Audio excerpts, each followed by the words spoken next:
올해 6살이 됐는데 발달 지연의 이슈가 있었거든요. 그래서 20개월부터 되게 두드러진 특징이 이제 눈을 자꾸 흘기는 거예요. 똑바로 사람에 이렇게 눈 맞춤을 못하고 옆으로 계속 눈을 흘기고 전형적인 약간 자폐 스펙트럼의 증상을 이제 보이는 거예요. 그리고 지금 뭐 수용 언어는 한 17개월 정도 그건데 말은 거의 11개월 수준이다. 그럼 이거는 한차 1년이나 넘게 발달이 지연된 게 분명하잖아요. 맞아요. 근데 이게 진짜 저는 정말 말씀드리고 싶은 게 자폐를 이제 겪고 있는 아동을 가지신 부모님들이나 아니면 그 과정을 그 터널 안에 지금 지나고 계시는 부모님들이나 그게 정말 이게 발달 지연 발달 장애는 암이나 백혈병과 같은 그 불치병과 맞먹는 정도의 어떤 스트레스랑 불안을 주거든요, 진짜.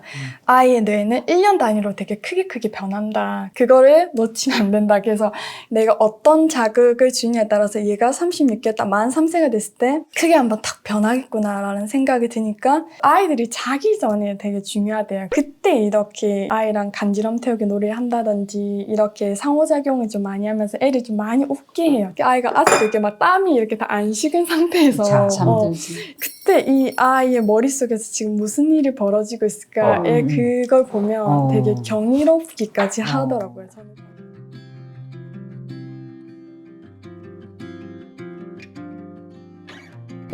아들들 줄줄이 있지, 또 예진이 있지, 막 이러니까 제가 부엌에 서서 반찬을 할 여력이 없어요. 예. 그래가지고 반찬 가게 열심히 다녔어요. 그랬더니 막내가 안 가리고 뭐든지 잘 먹어요. 야채도 생야채도 잘 먹어요. 신기하더라고요. 그런 거 보면. 좋은 경험들을 음식에서 많이 하니까. 네네네. 그래서 잘 먹어요. 언니는 진짜 김치는 엄청 잘 먹어요. 김치만 먹었던 딸내미는. 네, 김치를 그렇게 너무 좋아해요. 그렇게 이렇게 왔는데 아이들이 좀 크니까 또 제가 아프기 시작하더라고요. 그러니까 에리 선생님 만나기 전에 제가 오일을 먼저 만났잖아요. 어떤 오일이요? 에센셜 오일이라고. 네. 예. 잠깐 설명을 하자면 어떻게 된 거냐면 제가 그 식당을 하고 있는데 이제 우리 집 손님이었단 말이에요. 그리고 내가 자궁이 빠졌어. 내가 너무 과로해서. 근데 자궁이 그냥 빠지는 게 아니라 그냥 나왔어요. 그냥 그 장기가. 그런 상태 아주 심각하게 돼서 내가 이제 그 밴드로 손님들한테 이제 못하게 됐다. 그때 쉬어야 돼. 그래서 이분이 그 소식을 이제 밴드로 듣고 그래서 이분이 연락 왔으니 한번 오시면 제가 도움이 될 것 같아요. 그 아로마로 해서 아로마 테라피로 기분을 올리는 거. 아로마 테라피. 그래갖고 이분 샵에 가서 그 아로마를 접한 거지. 그래서 지금까지 내가 그 바른 게 그 아로마라고. 저도 잘 쓰고 있습니다. 내가 이렇게 만들어서 아로마 예. 섞어갖고 만들어주거든. 그래서 그렇게 해서 인연이 된 거지. 말씀하신 인연이라는 게 저도 이제 에리 선생님 보면은 그냥 보통 에너지는 아니신 것 같다. 느낌이 그러잖아요. 그래서 그런데 오일을 전해드리면 잘 받아들이실 것 같았어요. 그런데 나중에 이제 저랑 클래스 잠깐 하셨잖아요. 기본 클래스 하셨는데 그때 너무 잘 아시는 거예요. 그리고 자녀분들을 또 라벤더 가지고 라벤더를 키웠지. 라벤더를 키웠다고 얘기하시고 저보다 미국에 있는 훨씬 애한테 보내달라 해서 그렇게 키웠지. 그렇게 하다 보니까 잘 받아들이실 것 같아서 이제 오일 가지고 도움이 되실 것 같아서 먼저 연락을 드렸죠. 그래서 병원 안 가고 아로마로 올리고 이분이 나를 끌고 그 효소 찜질방 하는 데를 데려간 거예요. 근데 나는 이제 찜질방을 다니고 있었기 때문에 그런다 했더니 쌤 그렇게 해서 안 되고 기운을 빨리 끌어올리려면 이렇게 효소 찜질 같은 데서 이렇게 단시간 안에 몸을 데워야지 안 된다. 그래서 나를 끌고 이제 인덕원을 간 거야. 근데 내가 하면은 3달 열을 하자니.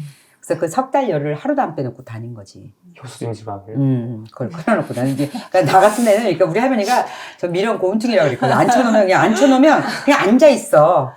그냥 그래도 때리면 맞고 그냥 그렇게 앉혀있는 거고 할머니가 미련 고운퉁이라고 막 그랬는데 뭐든지 이렇게 어딜 알려주잖아. 그럼 마지막에 나만 남아. 학원이든 뭐든 딴 사람들이 소개해서 가잖아? 그럼 찜질방도 나 나오고 문 닫아. 내 쿠폰이 끝나야지 그 문을 닫고 이렇게 이제 하면 하는데 이제 나도 이제 그 대신 뭐든지 내가 그래서 3달 열을 해보고 나서 좋은지 나쁜지 얘기한다고 그랬잖아. 그래서 거기를 그렇죠. 그렇게 한 거지. 사람 몸의 세포들이 3달 열흘은 그래서 아이들이 100일이 중요하거든요. 신생아들이. 근데 우리 넷째도 100일을 꼬박 그렇게 했어요. 거기서 하라는 대로. 제가 이제 섭생도 좀 주의하고 거기서 그 신생아한테 소금을 물에 타서 전해질을 만들어서 먹이고 예. 나중에 한 먹이고 예, 막 진물이 줄줄 흘렀거든요. 막 머리에서도 진물 나고 막 이랬었는데 그게 싹 나왔어요. 깨끗해졌어요. 간하고 신장을 살리니까 깨끗해졌어요. 그리고 그 이후로는 괜찮아요. 그럼 그게 정확하게 어떤 걸 어떻게 한 거였어요? 한 번도 지금까지 막 트러블 문제 있고 그런 적이 소금. 없었어요. 싱거 그러니까 모카토금수에 맞춰서 음식을 넣는 그렇죠. 거지. 예, 신장은 소금, 그다음에 간담은 시고 고소한 싱거. 거, 그다음에 심장은 쓴맛, 비장 위장은 단맛. 비위장은 이렇게. 단맛, 그다음에 상화는 그다음에 예, 떫은 맛. 떫은 맛. 그렇게 예, 하는 거야. 이렇게 해서 나도 저희 그거 동의보감에 전까지 다 나오는 했지. 그 원리, 허준의 동의보감에 나오는 그 원리에 따라서 우리가 대사가 망가지면 그 기능 자체가 없어지는 것 같아요. 그러니까 뭐가 먹고 싶다. 그러니까 우리가 임신 중에 왜 먹고 싶은 거 못 먹으면 눈짝짝이 난다고 말이 있어. 옛말이. 맞아. 근데 그 말이 맞다? 임신 중에 먹고 싶은 거는 고장부가 생기면서 필요한 맛이거든. 근데 그걸 안 먹으면 그 영향이 안 가니까 눈짝짝이가 난다 소리가 맞는 거더라고. 그냥 그러니까 우리가 신 거 먹고 싶다. 봄 되니까 저런 게 땡긴다. 뭐 이런 맞아. 상큼한 게 땡긴다게 맞는 거거든요. 겨울 되니까 뜨뜻한 사골이 땡긴다 이렇게. 네. 짠맛이 짠맛도 땡기고 이런데 내가 건강하지 않으면 그걸 잊어버려. 잃어버려요. 그 그래서 감각이 문제인 없어져. 거예요. 예. 그거를 아이들이 회복할 수 있도록. 그러니까 이제 시간이 지나면서 이 집밥 클래스 하면서 제가 보면서 많이 느끼는 게 이제 중요하다. 이렇게 스타일스 그 클래스 챌린지 하시는 그 젊은 어머니들 정말 중요하거든요. 우리 아이들이 그 생명력을 잃어가고 있어요. 아까 말씀하신 그 오장육부에 돌아가는 원리에 따라서 생명력이 있어야 되는데 그래야 아이들이 내가 쓴맛도 좋고 신맛도 단 좋고 것도 땡겨. 짭짤한 것도 먹고 싶어. 애들이 짭짤한 게 땡기니까 자꾸 그 짭짤한 과자. 치킨 햄 치킨 먹고 짜게 그 튀긴 그게 자꾸 땡기거든요. 진짜 근데- 필요한 건 소금인데. 네네. 그렇지. 네, 짠맛이 지난주에- 땡기니까 지난번에 라면 얘기했죠. 라면 라면하고 열심히 스팸. 먹거든요. 근데 이게 습관이 돼버리면 그 맛이 떠오르지. 이제 문제가 오는 거죠. 계속. 그래서 지금도 저희도 아직 해결하지 못한 부분들이 있죠. 근데 지금은 지난번에 말씀하신 것처럼 아이들에게 자유롭게 편안하게 그래 그게 더 예. 중요하니까. 은수가 가기 전에 얘가 거의 밤을 새고 다녔어요. 군대 가기 전에. 제가 얘가 이러고 다니는 거 보면서 그래 내가 그동안 너무 이것도 아니야 저것도 아니야 막 이랬던 게 후회가 되더라고요. 차라리 그냥 총량을 그거 다할 건데 어차피. 근데 얼마나 괴로웠냐면 밤에 잠을 못 자요. 긁느라고. 긁느라고. 그 긁는 소리 때문에 저도 잠을 못 자요. 괴로웠어요. 너무 진짜로. 괴롭지. 아유. 긁으면 2차 감염 되죠. 진물 줄줄 나고.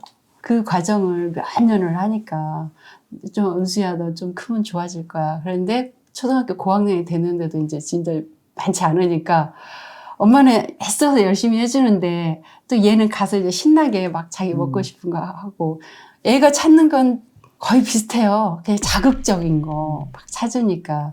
그랬었는데 그거를 조절해 주려니까 얘한테 계속 스트레스가 쌓였던 거죠. 그거를 그러니까 더 자극적인 게 더 땡기지. 그래 또 마음이 힘들면 더 자극적인 걸로만 가고 막 이랬었거든. 그러니까 밤새고 또 막 자극적인 거 먹고 오고 그게 다 눈에 보여요. 근데 그때는 많이 참았어요. 말 안 하고 잘했다. 그냥 내버려 뒀어요.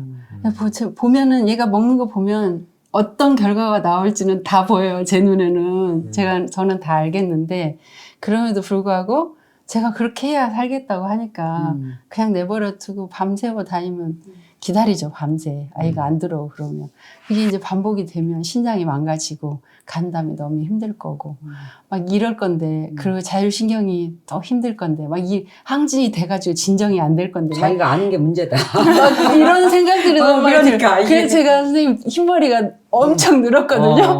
그러니까 아이고. 이제 밤에 못 자서 막 흰머리가 엄청 늘었는데 걱정하느라고. 그런 과정들 거치면서 음. 제가 조금 사람이 좀 편안해졌어요. 예, 다행이다. 그런 과정 거치면서. 그러니까 건강해져서 우리가 만났네요. 네네네, 내가 그때 예. 봤을 때고 더 건강해 그쵸. 거의 흐물흐물 해가지고 다녔잖아요. 그냥 길이니까 걷고 그냥 아무 생각 없이 멍하고 가고 어디 가다가도 내가 뭐 하나 싶기도 하고 막 이랬었는데 그때 작년에 저는 그 분기점이기도 했어요. 작년에 한 번 더. 그러니까 제가 아픈 게 한 2019년부터 아팠으니까 그동안 아이들 5명 케어하고 이렇게 어느 정도 잘하고 나니까 엄마가 이제 이렇게 무너지기 시작하죠. 호르몬 변화도 있는 데다가 그다음에 그렇지, 이제 자기도 늙느라고. 가족들이 저희 친정 어머니까지 저희 집에 한 3년 사셨거든요. 그러니까 7식구, 8식구가 한 집에 살고 이러다 보니까 제가 거의 죽을 맛이었어요. 그랬는데 그때 저에게 정말 힘이 됐던 게 오일이었어요. 그 향기.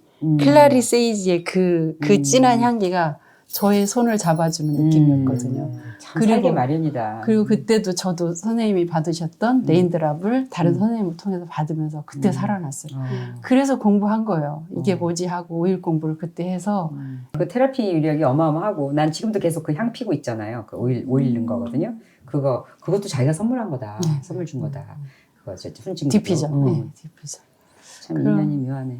그래서 지나오는 과정마다 저에게 딱 필요한 부분들을 알게 해주시고 접하게 해주시고 연결되게 해주시고 이랬었던 것 같아요. 그래서 가장 최근에는 이제 최경 선생님이랑 에리 선생님 이렇게 진행하시는 거 보면서 다시 이제 부엌으로 다시 돌아왔지만 또 다른 모습으로 제가 음식을 할 수 있게 되고 재료들을 또 달리 바꿔보게 되고 그리고 또 누군가에게 전달해 줄 수 있는 우리가 평범하게 먹는 음식도 그 기본 재료들이 어때야 될지를 전달해주는 그런 역할.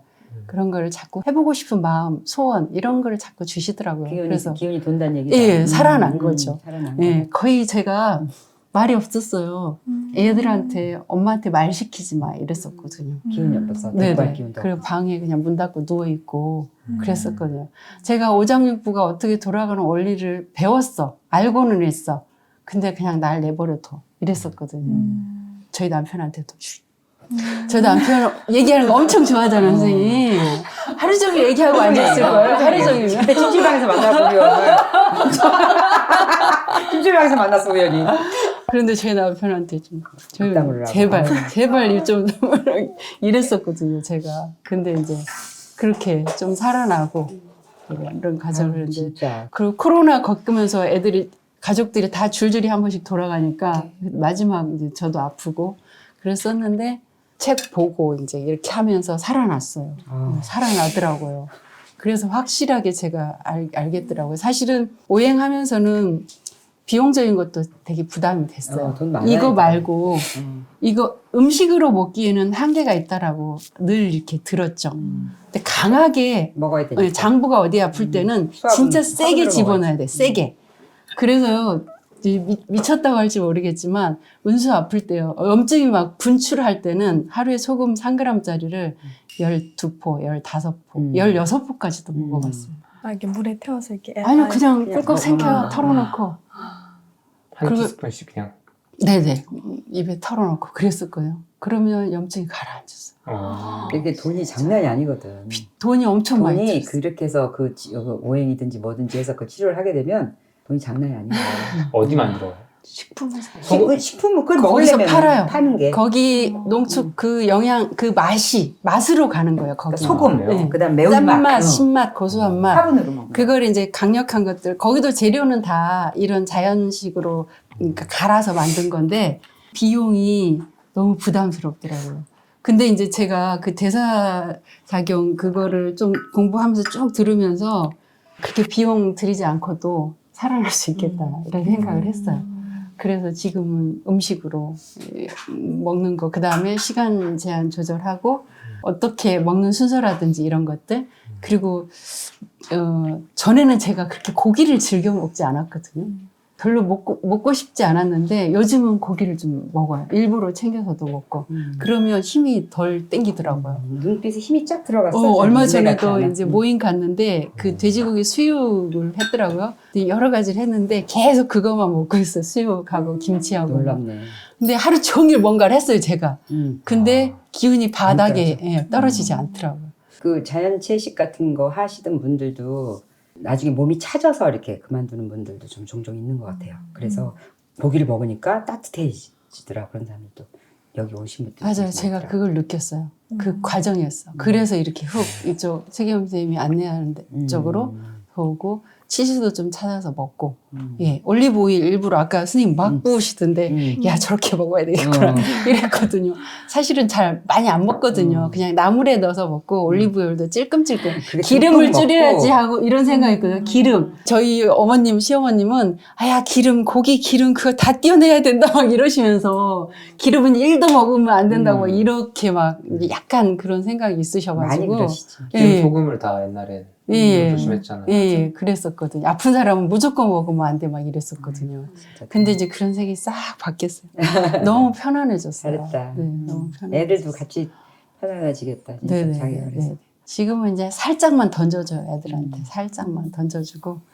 그래, 이제 선택은 너희들이 해라. 그리고 무슨 문제가 오면 이제 그때 한마디씩 하죠.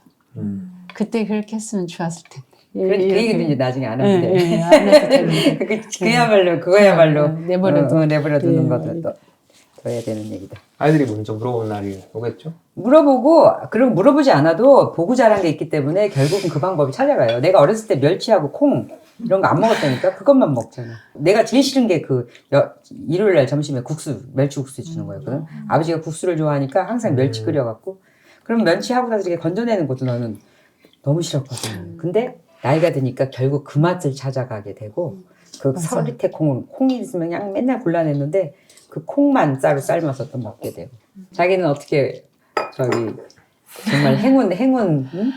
아, 번호를 그러게요. 타갖고 왔네요. 맞아요. 저 어제 갑자기 이렇게 책임님이 연락 주셔가지고 이렇게 참여를 하게 됐는데 저는 이게 정말 우연처럼 인연처럼 이렇게 기회가 왔다고 생각하는데 책임님 알게 된 건 아직 1년도 안 됐어요. 제가 작년 5월쯤에 이제 둘째를 23년 6월에 출산했는데 이제 거의 막달에 이제 23년 5월에 그때 이제 책임님을 처음 알게 됐어요. 근데 얼마 안 됐죠. 1년도 안 됐죠, 아직. 이제 그래서 그 6월에 태어난 둘째가 아직 9개월이거든요. 근데 이제 둘째를 가질 때 한번 유산을 한 경험이 있거든요. 그때 이제 한창 코로나가 아직도 이렇게 좀 하고 있을 때 이제 그때 그게 약간 유행이 됐던 게 코로나 2주랑 임신 테스트기 2주를 동시에 이렇게 보는 경우가 되게 많았었어요. 임산부들 중에서. 임신이라고 해서 임신 테스트기 2주를 딱 확인했는데 코로나 검사를 하잖아요. 이제 산부인과 가면. 그러면 이제 코로나 2주를 떠서 이렇게 동시에 이렇게 코로나가 걸리면서 임신이 되면 이제 유산 확률이 되게 높다고 하더라고요. 그때 의사 선생님도 그 말씀을 하시더라고요. 근데 저가 딱 그런 케이스였어요. 그때 딱 첫째가 코로나를 걸려서 있었는데 제가 임신인 걸 모르고 있었다가 첫째는 코로나가 옮고 이제 제가 코로나 걸린 상태에서 임신인 걸 확인했었어요. 그래서 처음에는 괜찮다가 이제 임신 한 10주쯤에 이렇게 아이가 이제 더 이상 심장이 안 뛰어서 이제 계류 유산을 이렇게 했었는데 그렇게 이제 둘째를 임신을 계획하다 한번 떠나보내고 대신에 이제 3개월 뒤에 바로 다시 이제 바로 임신이 됐었어요. 그래서 둘째를 다행히 이렇게 빠르게 임신을 다시 성공을 했는데 그러고 이제 좀 괜찮아지나 했더니 이제 너무 이제 둘째가 초반부터 이제 밑에 내려와 있는 거예요. 그래서 거의 한 임신 16주부터 약간 조산의 위험이 있어서 계속 이렇게 임신하는 동안에 거의 이렇게 눕눕 생활이라고 하잖아요. 거의 누워서만 약간 지내야 되는 그런 시기를 보냈어요. 그래서 그때는 이제 뭐 요리도 잘 못하고 거의 모든 음식을 다 사 먹거나 아니면 뭐 배달 시켜 먹거나 그러니까 임산부가 좀 제일 잘 먹어야 되는데 제일 잘 못 먹고 이제 제 건강이 약간 바닥을 많이 치게 됐었어요. 오히려 임신했을 때 더 잘 이렇게 했었어야 됐는데 그렇게 하다가 이제 거의 집에서 이제 첫째를 이제 어린이집에 보내놓고 나면 이제 집에 혼자 이렇게 누워있는 시간이 많은데 그때 이제 남편이 이제 김주현 교수님의 내면 소통 책을 선물해 주는 거예요. 집에서 지금 이제 낮에 시간이 많으니까 이거 한번 읽어보라. 요즘에 너무 핫한 책이다. 그래서 그때 이제 너무 책이 벽돌 책이잖아요. 너무 어렵고 잘 이해도 안 되고 근데 이제 좀 제가 좋아하는 거는 주제에 뭐 명상, 내면 소통 뭐 그래서 이 주제는 참 마음에 든다 해서 읽어보자고 하다가 이제 너무 책이 어려우니까 이제 그럼 유튜브로 한번 찾아봐야겠다 해서 이제 김주현 교수님 유튜브를 보다가 이제 책임님과 이렇게 인터뷰하는 영상을 보게 되면서 그렇게 저는 알게 됐어요. 근데 처음에는 이제 그냥 그냥 이분은 다이어트에 관한 얘기를 하는구나. 근데 나도 어차피 이제 둘째를 출산하고 나면 이제 산후 다이어트를 좀 해야 되니까, 이분의 영상을 좀 보면서 이제, 나도 출산하면 다이어트는 해야지 하고 봤는데, 처음엔 정말 그렇게 가볍게 책임 영상을 접하게 됐는데, 근데 이게 참 너무 신기한 게, 누구는 이제 책임 영상을 이렇게 봤을 때 그냥 이렇게 스쳐 지나가는 사람이 있고, 저는 이제 보자마자 바로 너무 그 책임님이 하신 모든 말씀이 너무 꽂혀서 이렇게 정주행에 달리는 사람이란 말이에요. 근데 그럴 수가 있었던 이유가, 저희 첫째가 이제 19년 1월생인데 이제 올해 6살이 됐는데, 첫째인데 약간 발달 지연의 이슈가 있었거든요. 그래서 아이가 16개월에 걷고, 그러니까 엄청 늦게 걸은 거죠. 그래서 원래 보통 돌 지나면 이거 걷기 시작하잖아요. 그래서 너무 대근육 발달이 많이 늦었고, 말도 이제 24개월 두 돌이 지났는데도 뭔가 의미 있는 단어를 거의 할 줄 아는 말이 없었어요. 두 돌이면 되게 빠른 여자아이들 같은 경우는 이제 단어 연설도 하지, 연결해서 이제 말을 할 텐데, 첫째는 그때 엄마도 겨우 했었던 것 같아요. 거의 할 줄 아는 단어가 5손가락 안에 꼽힐 정도로 24개월인데 두 돌이면 좀 약간 이렇게 빨간불이 켜지는 약간 신호였거든요. 두 돌 전에 이제 20개월부터 되게 두드러진 특징이 이제 눈을 자꾸 흘기는 거예요.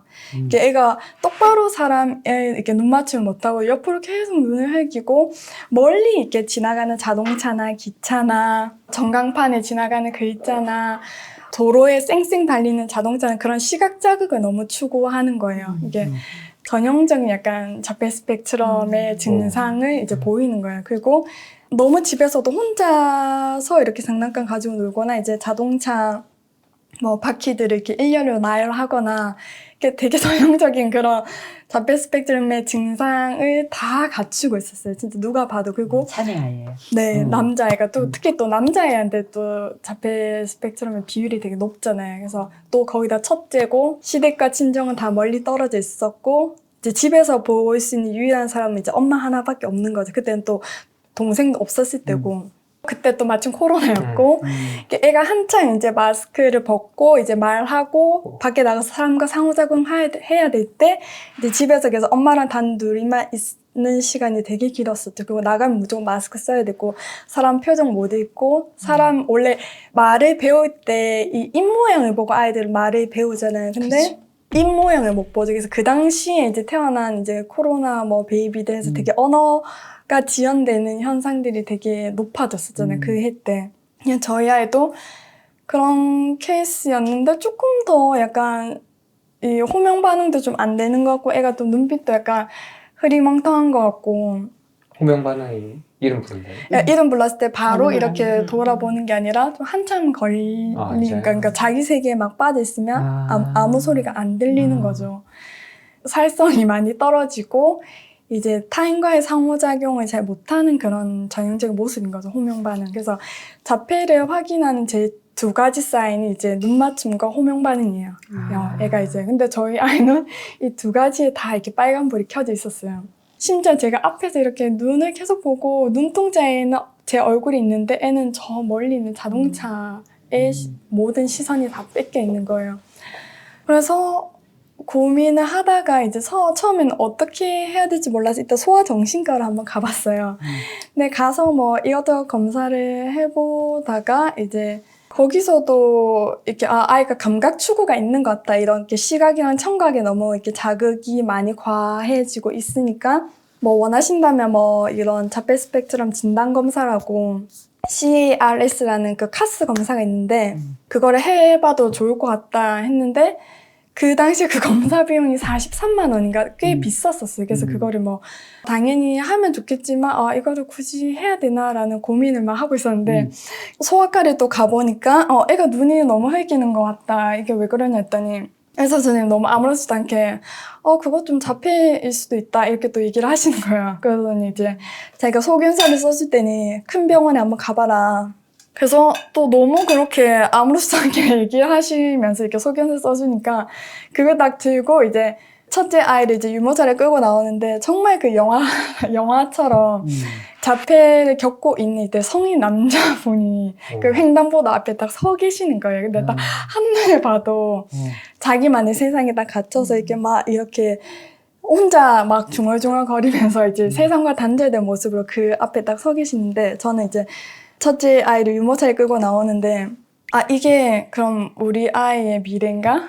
그런 생각이 드는 거예요. 그래서 이게 이 아이한테 남은 가능성인가? 근데 아닌 것 같은 거예요, 저는. 그래서 그 앞에 이렇게 정말 그 분을 보면서 이렇게 마음이 막 되게 이렇게 막 서늘해지더라고요. 그리고 이제 그 소견서를 가지고 이제 서울대학교에 있는 어린이 병원에 갔는데 소아정신과를 안 가고 소아재활의학과를 갔었어요. 그래서 가서 이제 베일리 검사 한번 받아보자. 발달 검사를 얘가 정확하게 지금 발달이 어느 정도 돼 있는지를 한번 체크를 해봐야겠다 해서 갔는데 26개월 당시에 이렇게 검사를 했었는데 이제 다 이제 전체적으로 낮게 나왔는데 특히나 이제 표현 언어 같은 경우가 11개월로 나온 거예요. 이게 26개월짜리 남아가 지금 뭐 수용 언어는 한 17개월 정도 그건데 말은 거의 11개월 수준이다. 그럼 이거는 한참 1년이나 넘게 발달이 지연된 게 분명하잖아요. 그리고 대근육도 다 뭐 10몇 개월. 그래서 지금 그때 그 검사지랑 소견지랑 다 들고 왔거든요. 한데 이제 뭐 선생님 아직 그래도 아이가 26개월이면 아직은 좀 잘 모를 수도 있다. 좀 더 커보면 또 좋아질 가능성이 있다. 라고 말씀해 주시고 대신에 뭐 집에서 엄마 아빠랑 놀이를 늘려라. 그러니까 식단에 관해서 뭐 어떻게 먹여야 되는지 그런 거는 한마디도 없으셨고 그냥 좀 부모랑 많이 놀이를 늘려라. 그리고 한 30개월까지는 좀 지켜보자. 약간 그렇게만 말씀해 주셨거든요. 원한다면 뭐 어떤 감각통합치료나 언어치료를 한번 해봐라. 근데 또 한 가지 희망적인 얘기를 해주신 거는 아이들은 모두 다 다르다. 그래서 이 아이가 다 똑같지 않다. 거기서 그래도 하나의 희망을 보고 이렇게 병원에 나왔었거든요. 그래서 저는 그때 이제 보통 이제 그때서야 이제 좀 정신이 약간 이렇게 번쩍 들면서 이제 막 찾아보기 시작했어요. 어떻게 해야 되지? 근데 일반적인 어떤 자폐 치료하면 이제 뭐 발달센터를 다녀요. 다니면서 이제 뭐 감각통합 치료도 하고 언어 치료하고 놀이 치료하고 인지 치료하고 하는데 대부분 뭐 일주일에 한 번, 두 번 이렇게 어떤 센터나 어떤 수업 교실에 만나서 선생님과 1대1로 그것도 이렇게 뭐 마주보고 앉아가지고 여기 뭐 책이랑 낱말카드랑 장난감 가지고 이렇게 뭐 언어 치료를 하는데 일주일에 한 번씩 뭐 40분씩 선생님과 이렇게 떨어져서 1대1로 이런 수업이 과연 얼마나 효과가 있을까에 대한 의구심이 많이 들었거든요.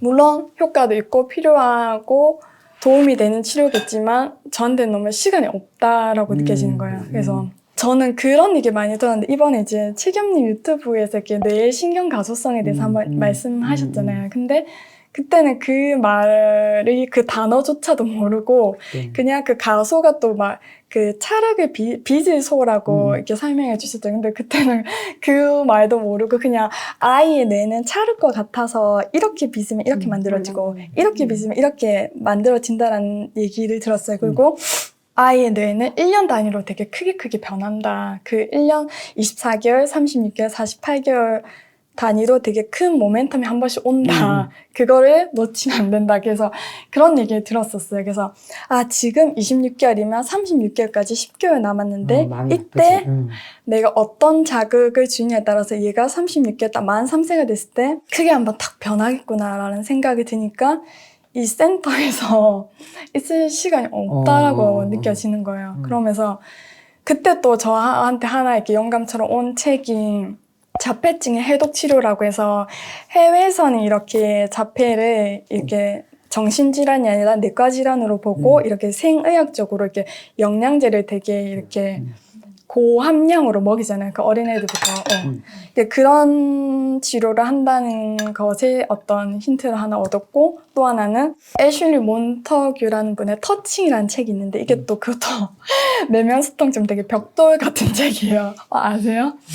그래서 거기에서도 이제 접촉 결핍이 생기면 그것이 자폐증이나 조현병, 천식 등을 유발할 수 있는 연구 결과가 있다. 그래서 그분이 그거를 한평생 연구를 하고 이렇게 책을 쓰신 건데 이거 도저히 이제 제가 한 앞에 10분의 1 읽었나? 근데 이거 다 읽을 시간도 없고 여력도 안 되는 거예요. 근데 이제 그 책에서 딱 문장 딱 하나의 그 메시지는 피부 접촉을 늘려라. 그러면 그게 어떤 식으로든 아이에게 도움이 될 거다. 그래서 그 메시지 하나만 가지고 일단 책은 덮고 바로 실행을 한 거죠. 그냥 나 이거 다 지금 읽을 시간 없고 공부할 시간도 없고 그냥 그때부터 아이를 계속 만져주기 시작했어요. 이게 티셔츠 안에 손이 나와서 진짜 피부랑 피부가 닿게끔 계속 만져주고 스킨십. 그러니까 스킨십이 너무 중요한 거예요. 그래서 계속 자주 껴안아주고 만져주고 어루만져주고 지하철에 타고 가더라도 애 손을 계속 지압해주고 자기 전에 발 마사지 계속 해주고 그냥 수시로 그냥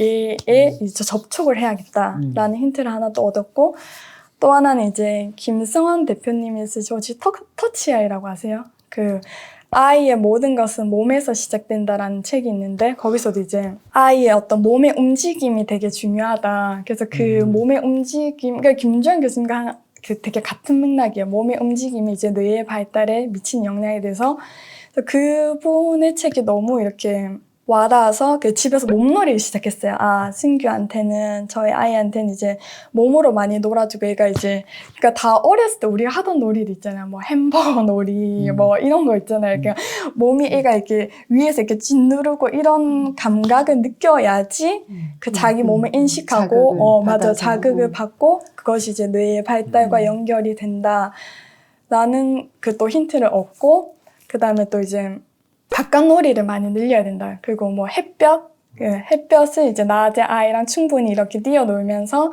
햇볕을 쬐고 땀을 흘리고 그것이 이제 아이의 뇌발달에 되게 좋은 영향을 준다. 해서 그때 출연했을 때 암시동 그분께서도 태양을 숭배하셨다고 하시더라고요. 근데 저는 그 말에 되게 공감하고 저도 이제 아이랑 이렇게 뭐 숲에 갔는데 이제 아이 머리 위로 태양이 쫙 내려지면 그때 그 태양이 이게 지금 여기서 지금 치유가 일어나고 있다라고 믿을 만큼 맞아요. 살아나고 있다. 그걸 느낄 만큼 이제 나가서 이제 자연에서 2시간 이상 이제 뛰어노는 거 그것을 또 실천하고 또 하나가 이제 저희도 이제 해외여행 가면 갑자기 이제 새로운 곳에 탁 떨어지면 이렇게 사람이 바짝 이렇게 긴장하면서 머리를 팍 쓰잖아요. 진짜 이렇게 막 길을 헤매지 않으려고 하고 그래서 새로운 곳에 가는 게 되게 중요하다고 하는 거예요. 이게 뇌가 발달하려면 그래서 매일 똑같은 데를 절대 안 갔어요. 매일매일 다른 곳에 갔었어요. 아이랑 마을버스 타고 지하철 타고 그래도 제가 운전을 못 하는데 그냥 뭐 짐 막 도시락 뭐 바리바리 싸들고 애가 또 그때 늦게 걸으니까 두 돌 지났는데 잘 못 걸었었어요. 그러면 애가 걷다가 힘들면 업어서 또 걷고 뭐 대중교통 타고 그래서 매일 새로운 곳에 가서 애한테 좀 다른 곳 매일 다른 장면을 계속 보여주는 거죠. 작은 애는 어떻게 하고? 그때는 없었을 때죠. 그때가 태중에 있을 때? 그때는 아예 없어. 아예 없었을 때. 때. 그러니까 걔가 저기가 되고 유산이 되고. 만 4살 지금 3살쯤인가? 그때 이제 만 2살 때였죠. 그러니까 아예 이제 둘째는 계획이 없었던 거고 그래서 저는 그래서 둘째랑 첫째랑 4살 차인데 그게 터울이 있을 수밖에 없었던 이유가 첫째한테 너무 이렇게 정신을 쏟는다고 둘째를 가질 생각조차도 못 했었거든요. 그때 마음이 어땠어요? 그때 근데 약간 안쓰럽기도 하거든요. 지금 듣는데. 근데 이게 정신이 진짜 없었을 것 같아. 뭔가 불안하고 아니 불안도 넘어서서 지금 막 집중해야 될 게 너무 할 일이 막 있어서 정신이 없었을 것 같아. 그거 해내기도 바빴을 것 같아. 맞아. 근데 이게 진짜 저는 정말 말씀드리고 싶은 게 자폐를 이제 겪고 있는 아동을 가지신 부모님들이나 아니면 그 과정을 그 터널 안에 지금 지나고 계시는 부모님들이나 그게 정말 이게 발달 지한 발달 장애는 암이나 백혈병과 같은 그 불치병과 맞먹는 정도의 어떤 스트레스랑 불안을 주거든요. 진짜 내 아이가 여기서 못 벗어나면 어떠지라는 어떤 그 불안과 스트레스가 저도 겪었지만 그때부터 이제 새벽에 달리기를 시작했어요. 그래서 그때는 이제 책임님도 알기 전이고 이런 식단을 알기 전이라서 이렇게 건강하게 먹지도 못했을 때고 또 체력이 너무 안 돼서 도저히 뗄 힘이 없어서 이제 천천히 걷다시피 뛰었는데 그게 알고 보니까 그 존투 트레이닝, 전투. 존투 트레이닝 되는 그게 이렇게 불안이 낮춰준데 되게 좋은 음, 운동이잖아요. 제가 그거를 몰랐는데 하고 있었더라고요. 그러면서 이제 매일 새벽에 이제 아이가 자고 있을 때 남편이 잠깐 집에 있을 때 이제 혼자 또 새벽에 나가서 뛰고 오고 근데 뛸 때도 너무 힘든데 그냥 어떤 이제 반환점 있잖아요. 이 다리를 건너서 이렇게 집으로 돌아오는 이런 코스가 있는데 너무 뛰다가 힘들면 계속 마음속으로 아, 저 다리까지만 뛰어가야지. 저 다리까지만 뛰어가야지. 하는데 저 다리를 건너면 저희 첫째 아이가 좋아질 것 같은 거예요. 그냥 그런 마음으로 뛰었었어요. 그래서 정말 너무 죽을 것 같고 못 뛸 것 같은데 딱 그 다리를 건너면 또 다른 가능성으로 건너가는 느낌이었단 말이에요. 그렇게 아이랑 그냥 매일 새로운 곳에 가고 그때 적었던 일기랑 플래너도 제가 다 쓰고 있거든요. 저도 이제 매일매일 육아일기를 지금 4년째 쓰고 있는데 그 당시의 기록들도 다 있더라고요. 그래서 저 이번에 그 에리님 아드님께서도 그 일기로 이렇게 책을 내셨잖아요. 그래서 저는 그 일기의 힘도 되게 크다고 생각하거든요. 제가 그 이 책을 오늘 이것도 에리님한테 사인 받으려고 들고 왔는데 그 책 너무 좋지 않아요? 아드님 책이긴 또 한데 여기서도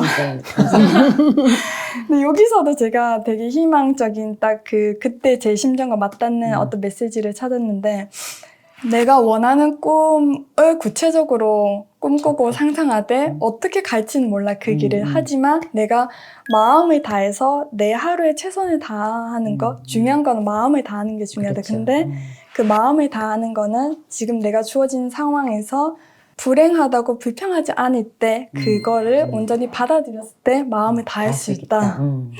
그 문제가 뭔데 제가 딱 그때 그 심정이었거든요. 그냥 지금 승기를 어떻게 하면 좋아지게 할지는 모르겠어요. 거기까지는 모르겠고 뭘 해야 될지도 모르겠지만 또 이게 맞는지도 모르겠지만 똑같은 얘기를 쓰고 있었어.